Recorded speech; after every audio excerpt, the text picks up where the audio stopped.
Imagine a time thousands of years ago, when one of the most influential cultures in human history began to take shape, the ancient Persian culture. This incredible civilization flourished during the reign of Cyrus the Great around 550 BCE, and lasted until the fall of the Achaemenid Empire in 651 CE. But the roots of Persian culture go even deeper, stretching back to well before the 3rd millennium BCE. Now, let's go back to when the Aryan tribes, the Indo-Iranians, migrated to what we now call Iran. Back then, the land was known as Aryana or Iran, which means land of the Aryans. One of these tribes, the Persians, settled in a region called Persis or Parsa, which is modern-day Fars. This is where they got their name. At first, the Persians were ruled by another Aryan tribe known as the Medes. The Medes had actually helped bring down the mighty Assyrian Empire around 612 BCE, forming their own empire. But in time, their own vassal, Cyrus the Great, would overthrow them around 550 BCE. And that's when the rise of the Achaemenid Empire began, and with it, the full development of Persian culture. Although Cyrus gets a lot of credit for many innovations, it's important to remember that a lot of these advancements, like the Qanat system of irrigation and military organization, were actually pioneered by earlier Persians and Medes. Cyrus's real genius was recognizing these great ideas and adapting them on a larger scale. What made Cyrus stand out even more was his vision of an empire where people were free to live and worship however they wanted, as long as they paid taxes and didn't cause any trouble. This idea of a tolerant and diverse empire laid the foundation for one of the most powerful and influential cultures the world has ever seen. While people often talk about the influence of Greek culture on Persia after Alexander the Great's conquest in 330 BCE, it's important to remember that Persian culture had been shaping the world long before that. Even after Alexander, Persian influence continued, impacting not just the Greeks but many other civilizations as well, an influence that still echoes in the modern world today. Now, let's dive into the spiritual side of ancient Persia. The Aryan tribes who settled in Iran brought with them a polytheistic religion. Their supreme god was Ahura Mazda, the Lord of Wisdom, but there were also many other gods and spirits. Some of the most popular deities were Mithra, the god of covenants and the rising sun; Anahita, the goddess of fertility and wisdom; Atar, the god of fire; and Varksada, the sun god. These gods represented the forces of good and were in constant opposition to the spirit of chaos. Ahura Mazda was worshipped in a ritual called the Yuzna, where a special drink called halma was made from the juice of a plant. This drink had mind-altering effects, allowing people to connect with the divine. Fire, which was always present at these rituals, wasn't just a sacred element, it was seen as a manifestation of the divine itself. Sometime between 1500 to 1000 BCE, a prophet named Zoroaster or Zarathustra claimed to have received a revelation from Ahura Mazda. He preached a new way of thinking that eventually evolved into what we now know as Zoroastrianism. Zoroaster took the existing ideas of the old religion, but framed them in a new, monotheistic belief system. He taught that Ahura Mazda was the one true God, and humanity was in the middle of a great cosmic struggle between Ahura Mazda and Angra Mainyu, the spirit of evil. Life, according to Zoroaster, was all about choice. Each person had to decide which side to follow. Those who chose Ahura Mazda followed the path of truth and order, living by the principles of good thoughts, good words, and good deeds. On the other hand, those who sided with Angra Mainyu embraced lies and chaos, leading a life of selfishness and cruelty. When a person died, their soul would cross a bridge known as the Chinvid Bridge. If they had lived a righteous life, they would go to the House of Song, a kind of paradise. But those who had followed the path of chaos would fall into the House of Lies, a lonely, torturous place similar to the concept of hell. Zoroaster also introduced the idea of a coming savior, the Saoshyant, who would one day bring about the end of time and reunite all souls with Ahura Mazda in paradise. even those who have been led astray would eventually be saved. Zoroastrianism kept many traditions from the earlier faith, including the yasna ritual and the sacred element of fire. However, fire was now seen as a representation of Ahura Mazda rather than the older god Atar. Scholars still debate the finer details of Zoroastrianism, but what we do know is that it had a massive influence on later religions like Judaism, Christianity, and Islam. Ideas like free will, judgment after death, the coming of a Messiah, and a final reckoning at the end of time are all part of Zoroaster's teachings, and they would go on to shape the religious beliefs of millions. And the social structure of ancient Persia was heavily influenced by religious beliefs, though it's not entirely clear how much Zoroastrianism itself impacted Cyrus the Great. His inscriptions mention Ahura Mazda, but it's hard to say if they refer to the older polytheistic traditions or the newer Zoroastrian ideas. What we do know is that during the reigns of rulers like Darius I and Xerxes I, Zoroastrianism played a significant role in shaping Persian society. At the top of the social ladder was the king, who was believed to have divine favor, called the Far. This grace from God, not just lineage, was what gave the king his right to rule. If a king lost his far, it was thought that he lost divine support, and this could justify his overthrow. Below the king was the well-defined hierarchy of Persian society, starting with the royal family, followed by the priests, known as magi, and the nobles who helped run the empire. Military commanders, like the famous Persian immortals, came next, followed by merchants, artisans, peasants, and finally slaves.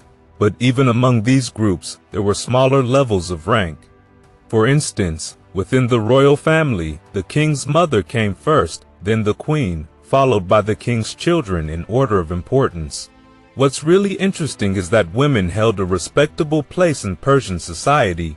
They worked alongside men in many professions and were highly valued, as we see in the case of the goddess Anahita, who was associated not only with fertility and health, but also with water and wisdom, the very elements of life itself. Persian women could own land, run businesses, and were even employed as supervisors. Some of the most skilled women were given the prestigious title of Arashara, which meant great chief. Women in ancient Persia earned the same pay as their male counterparts, and pregnant women or new mothers received higher rations, which shows the respect and care given to women in this society. When it came to running the empire, the king was in charge of everything from military campaigns to government reforms, with help from his family, nobles, and the magi. The magi, besides handling religious rituals, also managed the empire's finances, acting as bankers. They offered loans at a 20% interest rate, but sometimes they waived the interest for reasons known only to them. The priests were highly influential, as they held power over not just spiritual matters but also economic decisions. Persian governors, known as satraps, ruled the various regions of the empire. As long as they stayed in the king's favor, they held their positions for life, enjoying the comforts of their own palaces. They were responsible for collecting taxes, raising armies, and helping the king expand the empire. Often, the line between satraps and military commanders blurred, as both were heavily involved in warfare. Now, the economy of Persia was incredibly diverse and robust. Merchants played a key role, engaging in both short and long-distance trade. Both men and women could be merchants, and if they succeeded, they could amass significant wealth. Artisans and craftspeople were crucial too, creating everything from sculptures and jewelry to weapons and everyday items like plates and bowls. Some artisans were even entertainers, working as musicians, dancers, or performers. While peasants were the backbone of the economy, farming and herding livestock, they weren't looked down upon. Unlike other ancient cultures, Persian peasants could own their own land, and they contributed to the economy not just through agriculture but by working on construction projects or supporting the military. Slavery existed in Persia, but it was quite different from other ancient cultures. Slaves were treated more like paid servants. They couldn't be beaten or killed without consequence, and Darius I even passed laws ensuring that mistreatment of slaves was punishable just like harming a free person. Slaves were provided food, clothing, and shelter, and in many ways lived better lives under Persian rule than slaves in other parts of the ancient world. Agriculture formed the foundation of the economy, with crops like barley, figs, grapes, and sesame seeds being grown and traded. Thanks to the vast size of the empire, trade routes stretched from the borders of modern-day India to the coasts of Turkey and down through Egypt. Darius I made trade even easier by building an extensive network of roads and even commissioning a canal in Egypt that linked the Nile River to the Red Sea, though some historians claim it was never fully completed. Trade was further strengthened by the fact that the Persian government ensured fair practices, standardized weights and measures, and protected merchants from robbers. Under Darius, the economy also benefited from the introduction of a standard currency called the daric, which helped unify the vast empire's trade systems. While different regions minted their own coins, their value was aligned with the daric, ensuring smoother transactions across the empire. And now let's dive into how sports and leisure played a major role in Persian society. For the Persians, athletic skill wasn't just about fitness, it was a point of pride. They excelled in a wide range of sports like archery, boxing, fencing, horsemanship, hunting, polo, javelin throwing, swimming, and wrestling. It was common for noble boys to be trained in these skills from the age of 5, preparing them for military service. But it wasn't limited to just the upper class. Both girls and boys from all walks of life were encouraged to stay physically active and participate in sports. One sport that stands out in Persian history is polo. Though the exact date of its invention is unclear, we know it was well established before 330 BCE. In fact, after Alexander the Great defeated Darius III, the Persians presented him with a polo mallet as a gift, which shows how important the game was to them even back then. Aside from sports, the Persians really knew how to enjoy their leisure time. When they weren't competing or watching athletic events, they indulged in board games, lavish banquets, music, dance, mime performances, and especially storytelling. Mime was particularly popular because it used dance and movement to tell a story without relying on words, making it universally understood. Storytelling was a huge part of their culture, with epic heroes featured in tales like the Shahnameh, the Book of Kings, and the stories that later became known as 1001 Nights. These stories were part of a long tradition, passed down orally through generations before they were eventually written down.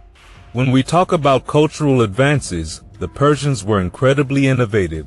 They were the ones who gave us backgammon and chess, though there's some debate about chess's true origins.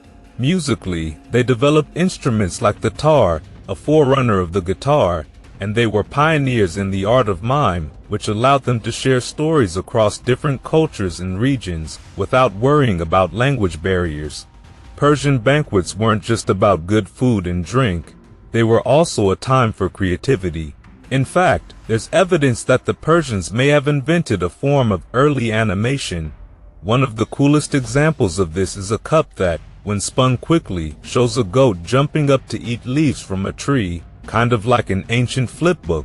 And speaking of comfort, the famous Persian carpet, which is still a symbol of luxury today, was created to make their homes more pleasant. The Persians also had a sweet tooth. They were the first to introduce the idea of desserts after a meal, and to keep their food and drinks cool, they invented the yakshul, an early type of refrigerator. This dome-shaped structure was designed to store ice and keep food fresh, even in the heat of the Persian climate. Pretty advanced, right? Their irrigation system, known as the qanat, was another brilliant invention. It allowed them to bring water from underground sources to the surface, which kept their crops growing and their economy stable. Plus, it helped create the lush gardens that decorated Persian homes and palaces. These gardens, called paradisa, gave us the very word paradise. When it came to infrastructure, the size of the Persian Empire required an efficient system for communication. Darius I, once again ahead of his time, built a network of roads that allowed for faster communication across the empire. Out of this necessity came another Persian innovation, the postal service. Their postal system was so efficient that it became the model for other civilizations, and its influence is still seen today. In fact, the U.S. Postal Service's motto is based on a description of the Persian couriers by the historian Herodotus. The Persians were also pioneers in other fields. They invented sulfuric acid, developed their own alphabets, and made strides in perfumery. They even introduced the concept of hospitals. Later, Persian polymaths like Avicenna advanced medical knowledge with works like the Canon of Medicine, and mathematicians like Al-Khwarizmi developed algebra. There's also the possibility that Cyrus the Great created the first document recognizing human rights with the Cyrus cylinder, which promoted tolerance across his vast empire. This mindset of tolerance and acceptance defined much of Persian culture. As Herodotus pointed out, the Persians were known for adopting foreign customs and making them their own. They didn't just borrow ideas, they improved upon them, blending the best of various cultures into their own. After the fall of the Sasanian Empire to the Muslim Arabs in 651 CE, Persian culture spread even further, reaching the West through trade routes like the Silk Road. Even today, Persian innovations and ideas continue to influence and shape the world. In short, Persian society wasn't just built on military might or political power. It was a culture of creativity, innovation, and a deep respect for the traditions and knowledge of others. From sports to science, and from storytelling to technology, the Persians left a lasting legacy that we still benefit from today.